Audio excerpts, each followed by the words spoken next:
East combo best combo பார்த்தீங்கன்னா உங்களுக்கு idli set காம்போண்ணே. இதில் வந்து பார்த்தீங்கன்னா உங்களுக்கு ஒரு 18,850 ரூபாய்க்கு பார்த்தீங்கன்னா ஒரு இட்லி கடைக்கு தேவையான ஐட்டம் பார்த்தீங்கன்னா உங்களுக்கு எல்லாமே வந்துடும். அதாவது idli box, hot box, cutting table, இதில் சில்லற பொருள் எல்லாம் சேர்த்து பார்த்தீங்கன்னா வெறும் 18,850 ரூபா மட்டும்தான். அதுக்கப்புறம் பார்த்தீங்கன்னா உங்களுக்கு சைனீஸ் அடுப்பு இப்போ வெளியே சைனீஸ் அடுப்பு பார்த்தீங்கன்னா அது மாதிரி எனக்கு ஃபுல்லாக நான் செட்டு போட போகிறேன் அப்படின்னு பார்த்தீங்கன்னா வெறும் 24,850 ரூபா மட்டும்தான். அதில் பார்த்தீங்கன்னா உங்களுக்கு சைனீஸ் அடுப்பு, cutting table, masala box, tray, இதில் சில்லற பொருள் எல்லாம் சேர்த்து பார்த்தீங்கன்னா வெறும் 24,850 தான். அதிலே பார்த்தீங்கன்னா இன்னொரு பார்த்தீங்கன்னா தோசைக்கல் காம்போ. தோசைக்கல் பார்த்தீங்கன்னா 3க்கு 2 தோசைக்கல், 3க்கு 2 பொட்டா டேபிள், 3க்கு 2 கட்டிங் டேபிள். அதுக்கு தேவைப்படுற இதில் சில்லற பொருள்லாம் பார்த்தீங்கன்னா வெறும் 38,850 ரூபா மட்டும்தான். அதே போல் உங்களுக்கு இந்தியன் காம்போ இதுதான் இருக்கிறதுலே பெஸ்ட் காம்போ. நிறைய பேர் நம்ம 78,850 ரூபான்னு ஐயோ ரொம்ப அதிகமாக இருக்கும் அப்படின்னு நினைப்பாங்க.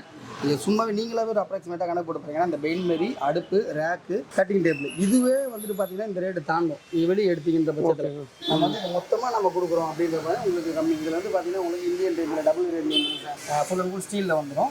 ப்ளஸ் வந்து பார்த்தீங்கன்னா உங்களுக்கு sink, rack, parcel table, bain marie வந்து 6 பெயின்மெரி, அதாவது 6 புள்ளி பெயின்மெரி வந்து குழம்பு சூடாகவே வச்சுருப்பாங்க. எப்போவுமே அந்த மாதிரி ஒரு வெரைட்டி ரைஸ் போடுறாங்க அப்படின்னா எப்படி வேணுமோ அவங்களுக்கு ஏற்ற போல யூஸ் பண்ணிக்கலாம். சூடாக நம்ம கஸ்டமருக்கு சர்வ் பண்ண போகிறோம் அப்படின்ற பட்சத்தில்.